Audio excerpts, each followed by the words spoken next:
Hello, my name is Katrina von Borasitumeyang.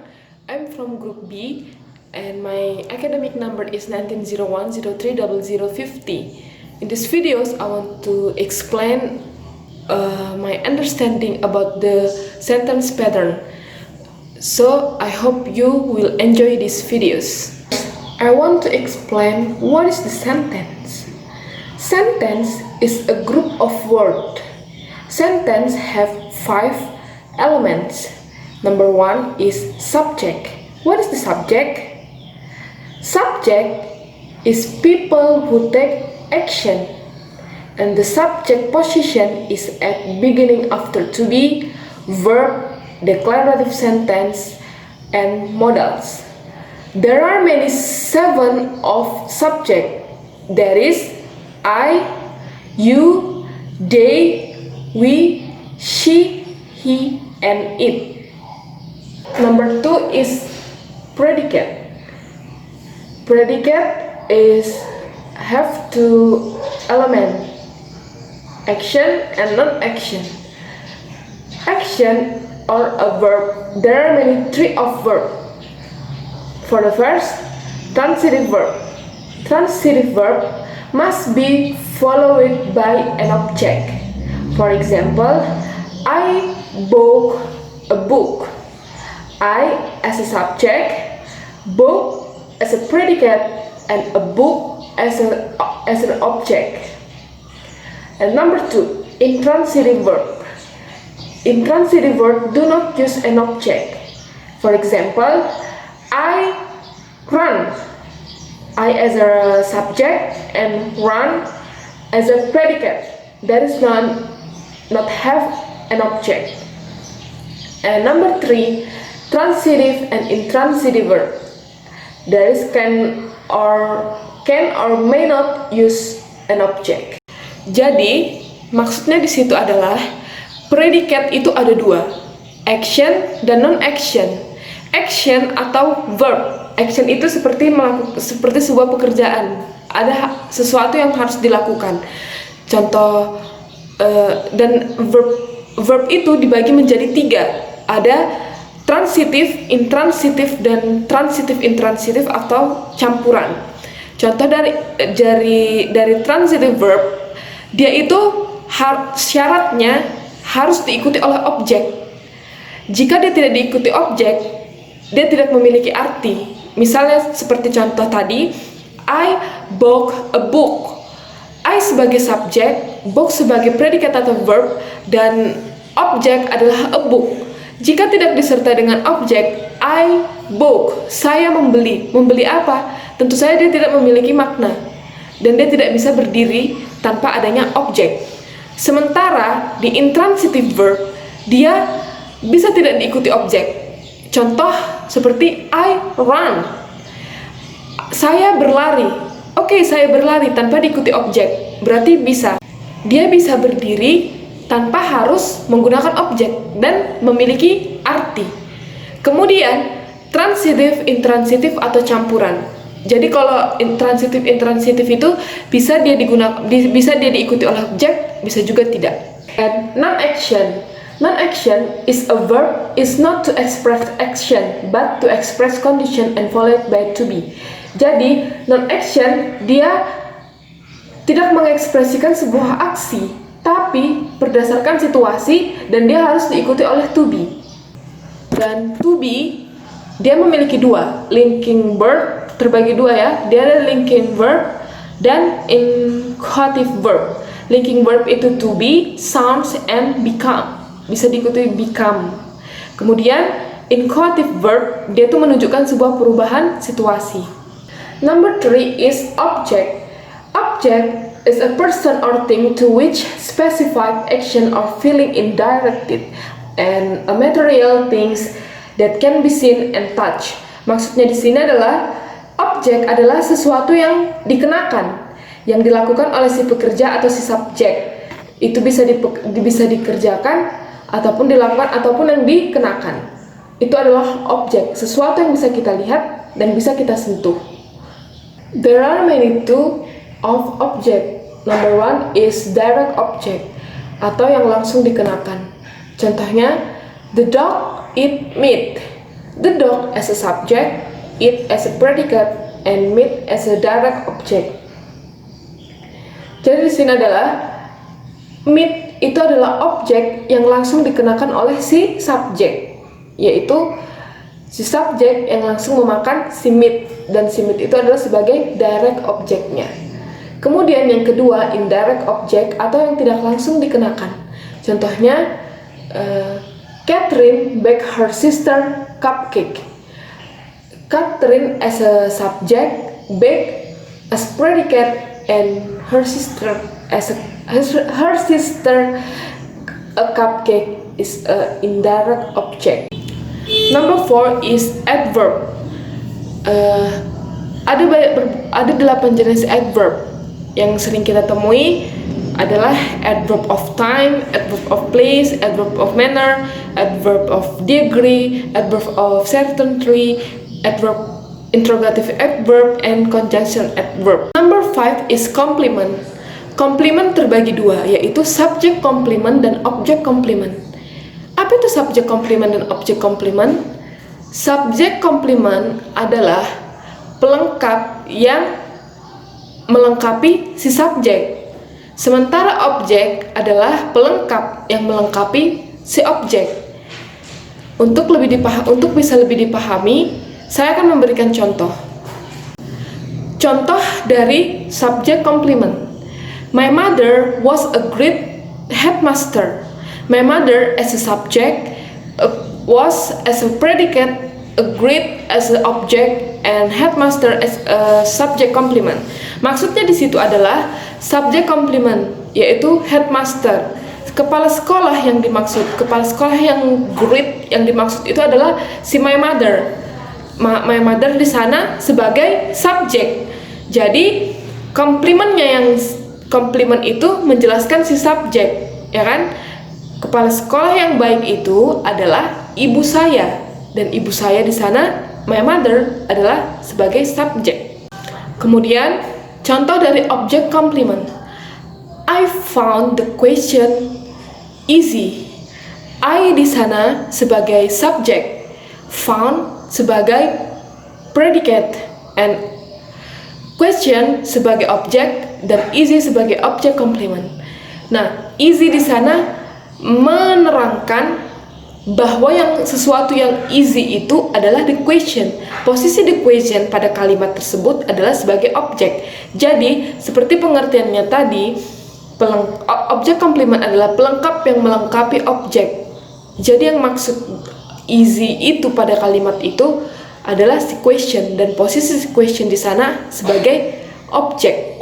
Jadi yang dijelaskan adalah si objek. Okay, now we talk about the sentence pattern. Sentence pattern adalah pola kalimat. Pola kalimat itu seperti apa? Contohnya, ada 6 pola kalimat. Yang pertama, subject plus predicate. Yang kedua, subject plus predicate plus object. Number 3, subject, predicate, indirect plus indirect object plus direct object. Number 4, subject plus predicate plus direct object plus indirect object. Number 5, subject plus predicate plus subject complement. And number 6, subject plus predicate plus object complement. I will give you the example from the sentence pattern yang sudah saya bilang tadi. Yang pertama, pola kalimat subject plus predicate. Contohnya, we run. We di sana sebagai subjek, run sebagai predicate. The second example, the sentence pattern of subject, predicate plus object. For example, I sing a song. I as a subject, sing as a predicate, a song as an object. Jadi di sana diikuti oleh objek. The third sentence pattern. Subject plus predicate plus indirect object plus direct object. The example, the people choose Jokowi as a president. The people itu adalah subjek, choose adalah predicate, Jokowi is indirect object, president is direct object. The fourth sentence pattern, subject plus predicate plus direct object plus indirect object. For example, I bought a chocolate to my best friend. I sebagai subjek, bought as a predicate, chocolate as a direct object, and my best friend as indirect object. The fifth sentence pattern, subject plus predicate plus subject complement. For the example, Lionel Messi is the best player football. Lionel Messi as a subject, the best as a predicate, player football as a subject complement. Jadi the best player football, pemain sepak bola terbaik yang dijelaskan di situ adalah si Lionel Messi. Posisi si Lionel Messi pada kalimat tersebut adalah sebagai subjek. Jadi komplimennya menjelaskan subjek. Oleh sebab itu polanya menggunakan subjek plus predicate plus subject complement. The sixth pattern is subject plus predicate plus object complement. For example, I saw his smile. I as a subject, saw as a predicate, his as an object, smile as an object complement. Objek komplement di sana adalah smile. Smile siapa? Smile dari si objek, yaitu his. Posisi his di sana adalah sebagai objek. Oleh sebab itu komplimennya adalah objek komplement karena dia menjelaskan objek yang ada pada kalimat tersebut. Okay, let's go to the next material. The next material is about praise. What is the praise? Praise, a group of words standing together as conceptual unit typical forming a component of a clause. Artinya, frasa adalah sebuah gabungan maupun pasangan dari berbagai kata dalam bahasa Inggris yang memiliki makna namun tidak berpola subject plus verb. Tidak ada batasan yang menentukan panjang pendek sebuah phrase. Satu hal yang pasti, sebuah phrase selalu memiliki lebih dari satu kata. Film adalah sebuah word atau kata. Kemudian, after the film itu adalah sebuah phrase atau frasa. After the film that I watched, I felt sleepy. There is a sentence atau sebuah kalimat. Itulah perbedaannya. Jadi, phrase itu lebih dari satu kata. After the film itu baru namanya adalah praise. There are many types of praise in English that you need to know, including the following: noun praise, adverbial praise, verb praise, gerund praise, infinitive praise, and the other. For the next material, I will explain about clause. What is the clause? Clause is a collection of words that include a subject and verb. There are two types of clause in English, namely independent clause and dependent clause. Number one is independent clause. Independent clause adalah clause yang dapat berdiri sendiri tanpa penjelas atau dukungan dari kalimat lain. For the example, Daniel eats his breakfast every morning. Dalam kalimat di atas, Daniel dengan kata kerja dari kalimat itu dapat berdiri sendiri dan sudah memiliki makna yang cukup tanpa harus ditambah dengan kalimat lain. Yang kedua adalah dependent clause. Dependent clause adalah clause yang tidak dapat berdiri sendiri tanpa bantuan dari kalimat lain. Sebagai contoh, Daniel eat his breakfast every morning, even when he's already late to work. Dalam kalimat even when he's already late to work adalah dependent clause yang tidak dapat berdiri sendiri atau tidak dapat memiliki arti tanpa bantuan dari kalimat penjelas sebelumnya. Okay, now let's go to the next material. It's about kind of sentence contains clause.